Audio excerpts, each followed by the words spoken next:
everybody, Blugoblin here. Thank you for joining me for my comic book review for the books that came out for this week of March 2013. I apologize for being late. I had a really busy weekend. Got to spend some time with my girlfriend. We went out of town, met some friends. We just had an old-fashioned good time. One of which, once again, it's probably going to be late again by saying this. I've already said it on Facebook. I want to wish a happy birthday to my student, TheMtVernonKid, and I'm sending you something, bro, but it's going to be a little bit late, and I apologize for that. I just got through watching tonight's episode of The Walking Dead. Oh my God, Merle! Oh my God, I didn't think I was going to be sad to see Merle go. Wow. Wow, Merle. Damn. What an ending. Good Lord. Okay. I am so pumped to see the next the season finale. I mean, hell, look at, you can tell I'm a fan. I feel better sleeping with a zombie above my head. Alright. I'm here to review my books here. I'm going to start with DC, then go through Independent, and end with Marvel. DC had a lot of good stuff, but in my opinion, Marvel was the better company this week. We're going to start with DC. We're going to start with Batwoman, number 18. J.H. Williams III is still doing the writing, along with W. Hayden Blackman, but we got Trevor McCarthy on artwork. Now, I know I'm a big mark for J.H. Williams III's artwork for Batwoman, but Trevor McCarthy, for what it's worth, does do a fantastic job. I also liked Amy Reeder's artwork. I don't know why, I really think she should be given another chance on this series. But Trevor McCarthy, I like the artwork. I really do. And the story, it's not much, but the storytelling in here is very, very, very strong. It starts with Batwoman and Hawkfire taking on Mr. Freeze. And Mr. Freeze, I'm still peeved over DC's decision to erase the sympathetic value to Victor Freeze's character. Instead of having instead of his origin being very passionate, very powerful, and now they just made him another stereotypical stalker nut job, which DC, you still get one of these for that. But this story was good. Kate and Bet, they do a good job taking down Mr. Freeze, and that's when Batman shows up. After Batwoman and Hawkfire do the dirty work and take down Freeze, Batman shows up, and look, I'm a Batman mark. Through and true. I am a true Batman fan. But I gotta say this. Batman comes in and acts like a complete douche. I mean, he's like, give me Freeze's weapon. And they're like, why? You didn't do anything. It's funny, when Medusa and Batwoman's like, funny, it's when Medusa and the monsters are running all over Gotham, you're nowhere to be found, but we do this and boom, here you are. And you know what? They kind of, I'm sure it wasn't intentional, but the storytelling, the way it is, Kate's right. I mean, and Batman did come off like a real dick in this story. And that's just how I feel. Some more deviousness from the DEO concerning their relationship with or partnership, or whatever you want to call it, their deal with Batwoman. And we're finding out more about who's pulling the strings. I'm not going to ruin that. I'm sure everybody already knows, though. But the end. But near the end is where Maggie is Kate's fiance is, you know, looking for an apartment and everything, and she even says, she even references Kate as her fiance, not as her girlfriend, and you know, that's really cute. That's a really cute, very touching story, and it. Hang on, let me see exactly what it is that she says. Hang on. It's too cute. Oh, God, I don't care about that Action Comics. I don't care about that Action Comics preview. Went too far. Yeah, there's some stuff with Kate's father and her husband, Kate's father and his wife. Excuse me. Yeah, it's like she works nights. It's like my fiance does a lot of work with computers. Okay, I was wanting to make sure I got that right. And I don't know why I just did this, but just wanted to make sure I said the right things, I guess. But the book ends kind of I didn't really know what to think about the ending. The ending was an ending. It's like, who is she talking to? You know, kind of, and you're like, dun dun dun. Yeah, I wasn't really jumping up and down about the cliffhanger, the ending, but everything else was really, really good for me. But then again, that's just me. But still, the artwork in here is just freaking awesome. I can't get enough of the artwork in here. I mean, it's no J.H. Williams III, but Trevor McCarthy, thumbs up, man. You did good. Moving on to Birds of Prey number 18. Another fight with Mr. Freeze. Mr. Freeze is going around everywhere, and he's being treated like a bitch. Mr. Freeze demands vengeance, and he's going after the Talon here, Strix. For obvious reasons, if you don't know, then check out the Court of the Owls. Check out the Batman annual. Freeze put up with a lot of shit with the Court of the Owls, so it's understandable that he's coming after her. Some really decent action in here. Some good dialogue. Black Canary is still too stubborn to talk to her friends about what's going on with her powers and everything. And it's really, really tough for the gang to... Batgirl is the only person who thinks that Strix should have a chance. Because, I mean, a simple misunderstanding could turn into a flat-out bloodbath with Strix. And, they're like, well, what the hell's your problem? Why can't you talk? I wish you could talk so we can know what you want. And she just writes on the wall, hungry. Jesus.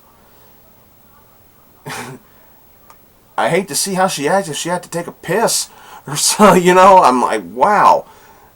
All that anger, all that violence just because you're hungry. Yeah. But, I mean, it kind of bugs me a little bit that Dinah is being so damn stubborn. She's not saying anything. It's like, I'm like, really? These are your friends, your teammates, and you're not telling them shit? It's kind of like you don't trust them. And to me, that's a little bit out of character. Just a little bit. But it's a nitpicking. But it's just me nitpicking. I'm hoping that she finally comes to her senses and say, hey, Eve, Barbara, we gotta talk. Shit ain't going right. One of these days it's gotta happen. And I should also say that Christy Marks is taking over the writing from Dwayne Swarzinski. And Romano Molinar is, probably just butchered that name, but the artwork in here is good. And Christy Marks does do a good job of the writing. However, it's the ending of the book that really kind of concerns me. And I was talking with my friend Samantha on Tumblr about this. I wonder what's going on with Starling. I'm not gonna ruin why I'm asking that. I'm not gonna ruin what happens at the end. But all I'm gonna say is, DC, where are you going with this concerning Starling? And Samantha has said this several times on her Tumblr page, and I'm going to say it right now. DC, don't you dare. Don't you dare. Starling, I adore this chick. She's awesome. I mean, she's got a great attitude. Her design is well done. I'm loving the hell out of her. DC, don't do it. Don't go where I think you're going. Don't you dare. But all in all, this was a nice issue. A nice issue. But then again, it could have been better. Moving along. You knew I was going to pick this up. DC Universe presents number 18 featuring Starfire. You all knew I was going to pick this up. Joe Keating, or I can't pronounce this writer and this artist to save my life. But I think everybody knew I was going to get this. Why? Take a guess. Starfire. This is a character that I have loved most of my entire life. If for those of you who don't know, Starfire is a character that I have followed for most of my life. I knew who she was before I knew who Wonder Woman was. The first comic book series I ever read was Marv Wolfman and George Perez's New Teen Titans, where I saw, you know, Robin, Kid Flash, Aqualad, not Aqualad. He was from an earlier lineup. Excuse me. It was Robin, Dick Grayson, Kid Flash, Wally West, Raven, Cyborg, Beast Boy, Princess Coriander, Starfire. Yeah. He had Danny Chase in there later, and he had Tara in there, but, you know, to me, the Wolfman Perez Teen Titans are the Teen Titans. Not the Teen Titans in the New 52, not Jeff Johns' lineup of Teen Titans. Jeff Johns' Teen Titans was okay, but to me, Wolfman Perez will always be the Teen Titans in my heart, and I've always had a love for Starfire because of that. So that's the only reason why I picked this up, and she's the only reason why I'm still buying Red Hood and the Outlaws. Otherwise, yeah, they could be good stories, but then again, part of me wouldn't really give a shit. And in here is, as much as I love Starfire, I gotta be myself. I gotta be brutally honest. This wasn't really that good. Starfire Unleashed. Yeah, sure. We got Starfire. We get little peeks at her origin again and again. And it's just basically Starfire trying to rally up some other slaves. They don't trust her. She gets really violent when she gets pissed. We know this. Chops off a dude's hands. Scares a little girl. Starfire doesn't mean it. And blah, blah, blah, blah, blah. We do get to see some kick-ass action in here, but it's not enough to save this. This was an average read at best. I read this and I was kind of disappointed. I mean, I was ready to see Starfire really. I was ready to see this book impress the hell out of me. Maybe I was wanting too much. Maybe so. But I'm not gonna completely diss the writer and the artist. I mean, they really tried. They really tried. But this was just an average read. Wasn't horrible. Then again, it wasn't really that good. So, Next up, Green Lantern New Guardians number 18. This is part 7 of Wrath of the First Lantern. He's going after Carol Ferris, Tony Bedard, and the rest of the people who worked on this. Okay, now, first thing I want to say is this book was good. This book was good. But Star Sapphire is not the only person that the First Lantern picks on. He also goes after Larafleeze and to Saint Walker. Why Larafleeze and Saint Walker couldn't be on this cover, I don't have a damn clue. Maybe it has something to do with these. They don't have these, so they can't be on the cover. Yeah, those are nice. But first thing I want to say is this book was good for what it was. However, overall, so far as the story overall, the Wrath of the First Lantern story overall, so far, has not really been doing it for me. It's got its parts where it's good and good and good, you know, and everything. It's not a terrible story, and this book was a good read.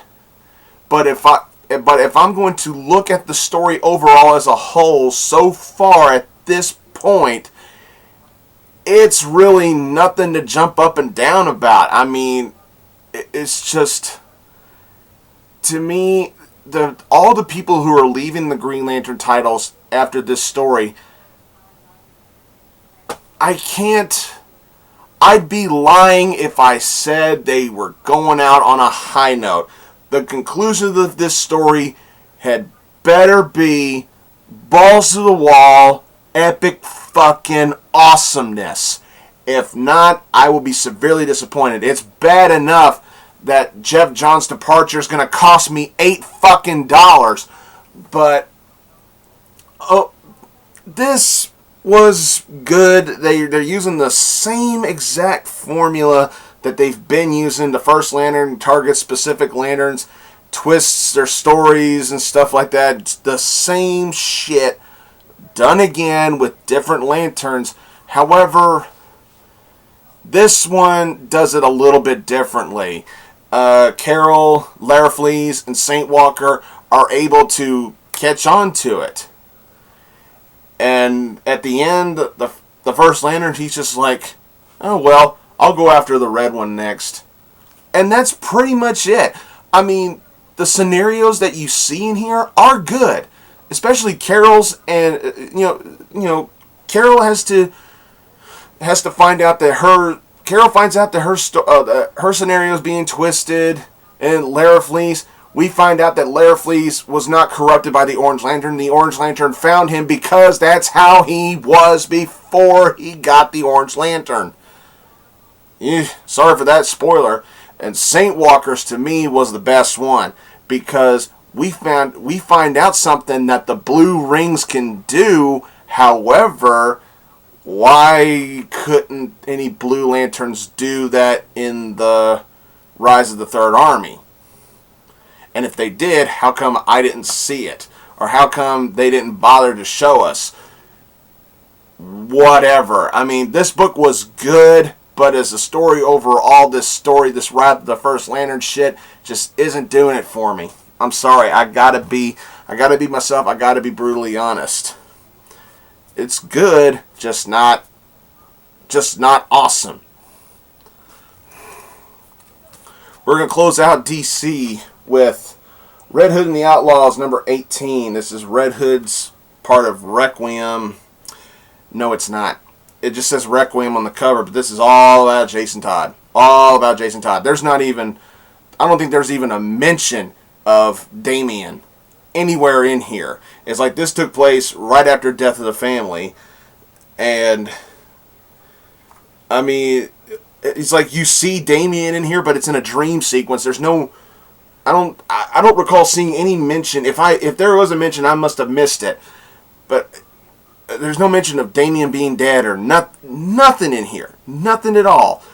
And really disappointing, really disappointing. This should have been another Death of the Family epilogue. Should have been another one. And then maybe do a short story at the end about Requiem or something. I don't know. But this is Jason Todd laying in a bed, being healed by Alfred and Bruce and Wayne Manor, and he's having nightmares about the Joker. That's pretty much it. That is pretty much it. And Jason's being told by a former mentor of his, that's not Batman, a former mentor saying, hey, you can either live in the past or let go of the past and move on.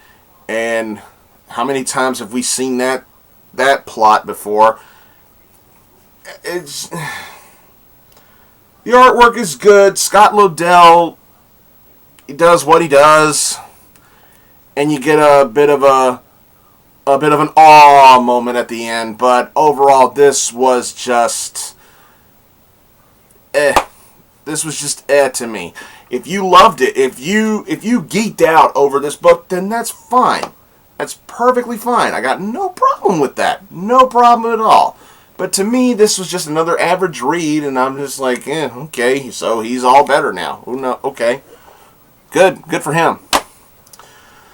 Alright, moving on to IDW, we're going over to Teenage Mutant Ninja Turtles number 20. Let me see if I can find a way to get that glare off. Look at that cover. That is bitchin'. This is the conclusion of the Neutrino War story. Kevin Eastman, God damn it, thank you for this. This was good. First of all, don't be fooled by that cover. That don't happen. A little spoiler there. But the conclusion of the Neutrino War, it ends magnificently. It is really, really well done. And I've always said, and I've said it before, I'm going to say it again, why couldn't we get these neutrinos in the 80s cartoon series? These neutrinos are badass. And just fantastic stuff. Get to see the turtles with their backs against the wall. They look like they're in an impossible situation, and Krang is one hell of a fighter in this book. He's able to smack Leo and Mikey around. Donnie's got his hands full helping the Fugitoid. Raph's is on the main battlefield with the neutrinos taking out the guns and stuff. It's just wow. It was so intriguing. It was so incredible. You were thinking, what's going to happen near the end? I was willing to bet somebody was going to get massively hurt, and thankfully nothing like that happened. But there is a bit of a bittersweetness to the victory. The Turtles and the Neutrinos win the day, but it comes at a price. Now, what that price was, I'm not going to ruin that. But it ends really nicely, and it ends with April and Casey having a coming close to a tender moment, but it ends on a happy note, and I was satisfied with this. This was awesome. And I'm not just saying this because I'm a hardcore turtle geek, but this was genuinely an awesome story. This is an awesome series. Kevin Eastman is just killing it here, loving every page. Do yourself a favor. If you're a Turtle fan, you haven't jumped on board with this yet, what the hell is your problem? Get on board with this. It is awesome. It is bodacious. Bossa no. I'm not going to get into that. Alright, now we're going to end things off with Marvel. We're going to start Marvel off with All New X-Men number 9. Brian Michael Bendis. Damn! Stuart Immonen. Fantastic stuff. This is great. We get to see Kitty Pryde continue her training of the original 5 X-Men. And what's the best way to train an X-Man? You guessed it, Danger Room. And the original 5 X-Men are introduced to our old buddies, the Sentinels. And one of them even's going, what's a Sentinel? And you want to see, Jean actually, by reading Kitty's mind, describes what a Sentinel is. But I was wanting to see Kitty go, just stand right here. You'll find out here in a few seconds. I was wanting to see dialogue like that. It would have been a nice touch. But Jean's being talked down by Kitty, because of what she did in the last issue. Say, hey, Jean, I know you can read minds now, but you got to know there has to be a line that you just can't cross. You can't just go into people's minds reading them. And she's like, well, it seemed right to do it at the time. And she's like, talking like that's going to make people afraid of you. And she's right. And I love Jean. I've always loved Jean. I always will love Jean. But Kitty's right on this one. When you got powers like that, you need to know when and where it's best to use them. And there's just certain lines you shouldn't really cross. That, especially when you're one of the good guys. And that's unfortunately how they found out that Cyclops, original young Cyclops, met up with Mystique. And speaking of Mystique, quite a nice way she was able to infiltrate a prison and bust out somebody who I thought was dead. Lady Mastermind. Lady Mastermind is back. I thought she was dead. You know, it was during the Mike Carey run. It was hard. It was hard to remember everything he wrote. Okay, but I really honestly thought, you know, Wolverine gutted her with his claws, and I thought that was it. Okay, apparently not. We get some good one-liners between Raven and Lady Mastermind, and she's like, "Just get him out. Just scare him so we can get him out of here. We don't have to kill him. Just scare him." She's like, "Oh, I'll scare him," and we get a nice page of how she scares them. She makes these guards see the Marvel zombies. I'm going to go ahead and spoil that. Ooh, she makes the guards believe they're getting attacked by the Marvel zombies. As a zombie nerd, I gotta say, that was fucking awesome. It's just, oh god, just great stuff. And then I get to the ending and I'm like, son of a bitch. Oh my god. Bendis, please, you got a great thing going here with both All New X-Men and Uncanny X-Men. Please, for the love of God, don't ruin it. But the ending, the cliffhanger, oh my god, son of a bitch. Nice stuff. Nice stuff. Moving along. Captain Marvel, number 11. Love the cover. Love the outside art. Hate the inside art. Kelly Sue DeConnick, I love your writing. And I know you're probably not talking to me anymore on Tumblr because I insulted your husband. I respect that, okay? But I'm not going to be a shill. I'm not going to be a puppet and come on the internet and say I love Matt Fraction now because a lot of other people are saying that they all of a sudden love Matt Fraction now. Because I don't. But I do love your writing, Mr. Connick. I really do. I genuinely do. Alright? And if I happen to offend you by insulting your husband's writing, then I do apologize. I will apologize to you. Okay? Because I am a big fan. And I love what you're doing for Carol. I really honestly do. But the interior artwork, the more I see it, the more I hate it. It is ridiculous. Look at my eyes. Look how far apart or how far close they are to each other. Use whatever term you want. Now take that and then put it in a comic book and have the eyes, instead of being this close or this far, have them go out like that. And okay, Carol's got short hair on the cover. Go inside the book, she's got big 80s metal chick hair. And go.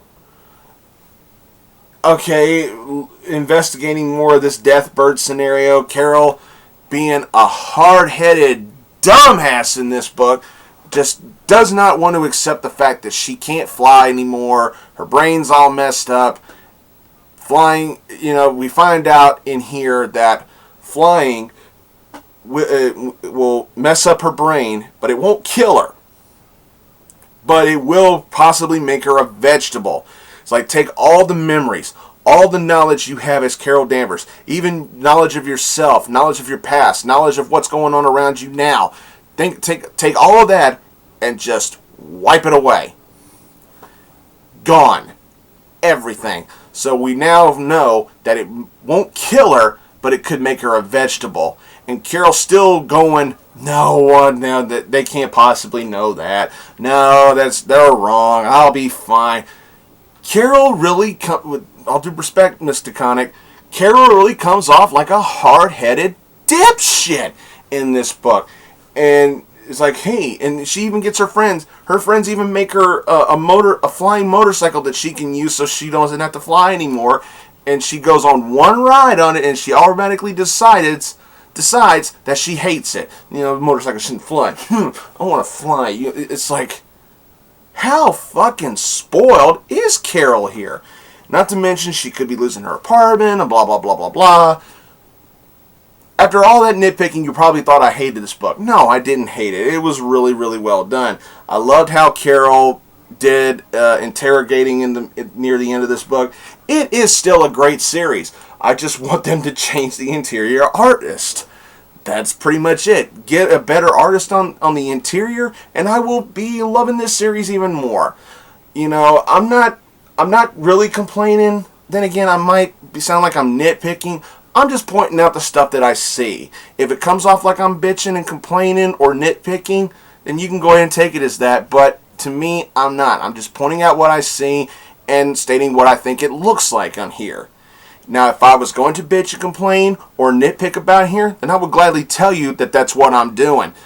This really did a good job with the storytelling. It just needs better art. But there it is. Captain Marvel, number 11. Hope y'all are still with me. Time for the pick of the week. The pick of the week goes to The Superior Spider-Man, issue number 6. I'm only going to review this book with one word.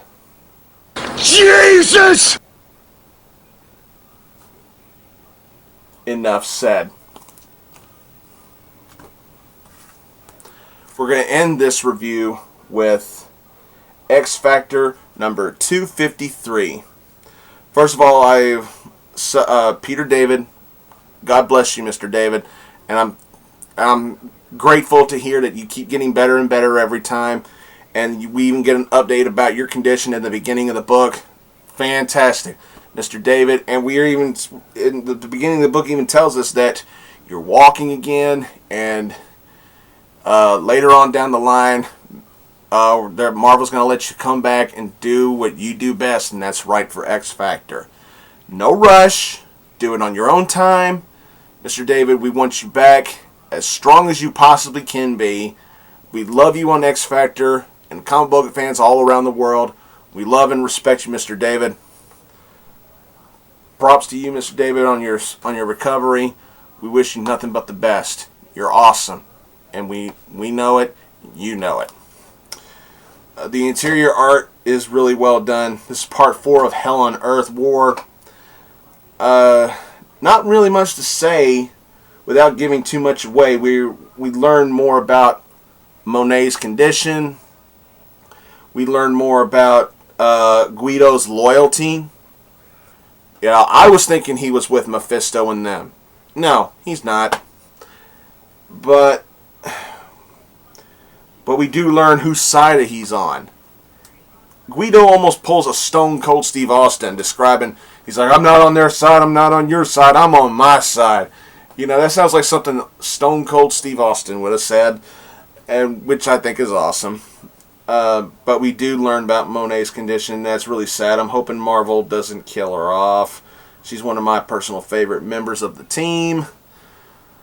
We learn a lot about Rene's son, how he's able to kill demons. He's able to kill the hell gods but he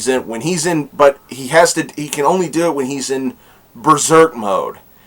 And the drama in here is so well done. And I'm saying this as a guy who's getting sick and tired of these Hellfire stories and everything. But the drama in here is good. The one-liners, what little comedy we did get was still well done. Just phenomenal work. Just really, really phenomenal work. Oh. I really can't say anything about X Factor that I haven't already been saying. You know where I'm going with this?